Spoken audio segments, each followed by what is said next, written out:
Hi there! This is the Glow Experiment. It's part of our Survival Training 101 kit that you can pick up at the York Public Library for teens. We are going to try to see if we can make glow sticks glow brighter using household materials. But first and foremost, this is a chemical experiment, so we are going to be utilizing our lab safety. This experiment includes dangerous materials including glass, sharp objects, and chemicals. I have already cut myself on glass once during this whole process, and I do not want to do it again. So I am wearing my gloves. As you can see, I am also wearing eye protection just in case.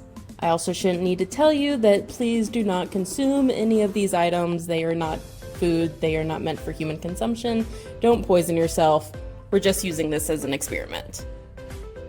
And so, let me introduce you to the materials that we are going to be using for this experiment.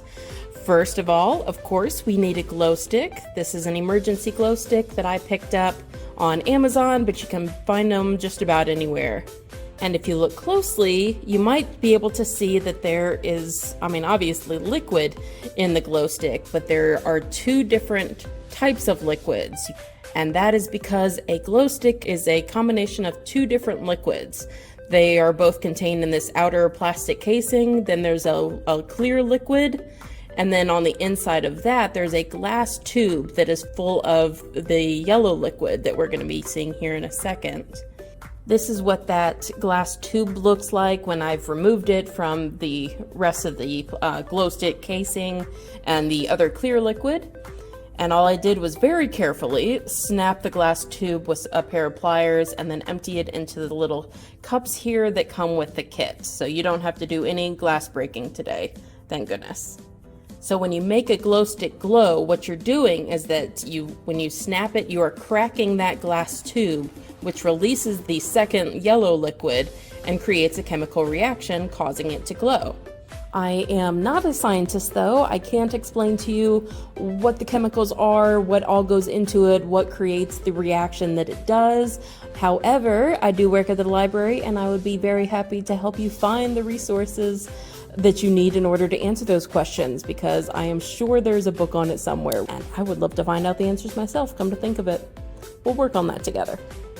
The kits each have actually 3 different containers, one of which contains the yellow liquid, one of which contains the clear liquid, the other one contains dish soap, which we'll get to here in a second.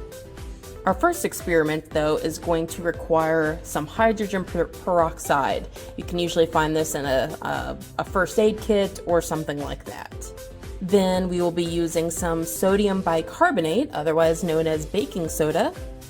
And finally, our last experiment will be using dish soap. This is just some Dawn dish soap that I found lying around the house, and we're gonna see if it can make a glow stick glow brighter. So with that, let's turn out the lights and get glowing. First up, we are actually going to be combining the yellow and the clear liquids, the 2 components of the glow stick, to create the original glow effect. So I'm pouring in the yellow, then the clear, and you can see them already starting to glow. I'm going to swirl it around a little bit to make sure that it's completely combined, but clearly it doesn't need a whole lot to start the chemical reaction. I had already broken up one glow stick, and that's going to be our control here. You can see that it's already started to fade a little bit in comparison to the one that is freshly mixed, but it will still work as a good point of comparison for our chemical reactions to come. Which I'm going to go ahead and add some hydrogen peroxide into this and mix it up and see if we can get any sort of glow effect from it, or see how it makes it glow brighter. You can kind of see how it glows a little bit brighter, especially compared to the control, but it's not much. You can't really tell the difference so much. It kind of works, but not really. Next up, we have our baking soda, sodium bicarbonate. To get things off, we're of course going to mix our yellow and clear liquids together first. Get the original glow going. And then I'm just going to take a little bit of baking soda here. This is probably, a half a teaspoon or so. I wasn't measuring it. I was just eyeballing it. and then swirl it together, and you can see already that this has a very powerful glow to it. I was pleasantly surprised by this one, and it actually lasted a long time too. Here you can see it next to the control, and then here's the hydrogen peroxide experiment. You can see that it is a lot brighter than the hydrogen peroxide. So, baking soda for the win. I'm pleasantly surprised by this. Let's see how the dish soap will hold up against it. So, once again, we are going to be combining the yellow and clear liquids, get the glow stick going, and then add just a little bit of the dish soap into it. Just a couple drops. I actually added a little bit too much here. I have done this experiment before, and a couple drops worked very well. This one made it work a little bit too well. So as I start swirling, it gets really, really bright for a bit, but because I added too much of the soap, it burns bright for a shorter period of time. And that's something that's important about all of this, is that because you're making the chemical reaction burn brighter and use more of its components, it's not going to last as long. The glow is not going to last as long.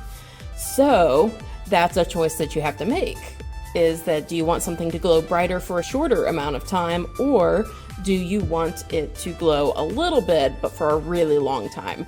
Like, I think these glow sticks that I used for this experiment are supposed to last for, I think, 12 hours, something like that. And so these will not work for 12 hours. So I'm just gonna line all of our experiments up. We have the little one with our control, that's just a regular old glow stick. Then there's the hydrogen peroxide, which is not actually all that much different than the control at this point.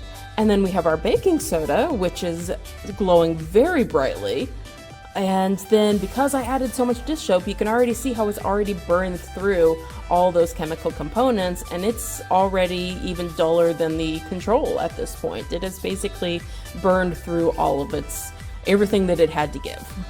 But we have successfully now seen what happens when we add these household materials into a glow stick and see what makes them glow brighter and which doesn't. Surprisingly, baking soda was the winner in this case.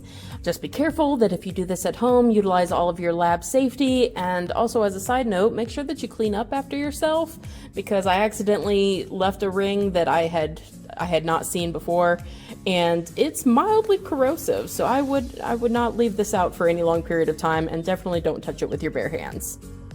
But thanks for watching. I hope this experiment was as interesting for you as it was for me to try out. And don't forget to pick up the kit at the York Public Library while they last.